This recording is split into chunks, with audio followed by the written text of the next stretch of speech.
آگے بڑھتے ہیں، خبر شامل کرتے ہیں کوٹلی آزاد کشمیر سے۔ گلپور بازار میں بڑھتے ہوئے مسائل کے پیش نظر ایس ایس پی تھانہ ناڑ عمیر رشید نے بانی صدر چنار پریس کلب گلپور آفتاب عارف اور سیکرٹری اطلاعات محمد ندیم چودھری سے خصوصی گفتگو کی۔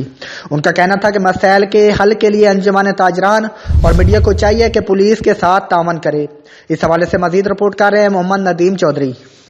گلپور بازار میں بڑھتے ہوئے ٹریفک کے مسائل کے حوالے سے ایس ایچ او تھانہ نار عمیر رشید، تفتیشی افسر ارشد محمود و دیگر ملازمین کے ہمراہ انجمن تاجران گلپور کے صدر آجی راجہ محمد عارف کی دکان پر تشریف لائے اور مسائل کے حوالے سے بات کی۔ ایس ایچ او تھانہ نار نے گلپور بازار میں سیکورٹی اور ٹریفک کے معاملات پر خصوصی بات کی، جس پر انجمن تاجران کی جانب سے انتظامیہ کے ساتھ مکمل تعاون کی یقین دہانی کرائی گئی۔ ایس ایچ او تھانہ نار عمیر رشید نے کہا کہ بڑھتے ہوئے مسائل پر قابو پانے کے لیے انجمن تاجران، عوام علاقہ اور بالخصوص میڈیا کو چاہیے کہ وہ پولیس کے ساتھ تعاون کرے تاکہ مسائل کا مکمل حل نکالا جا سکے۔ کیمرہ مین ٹیم کے ساتھ محمد ندیم۔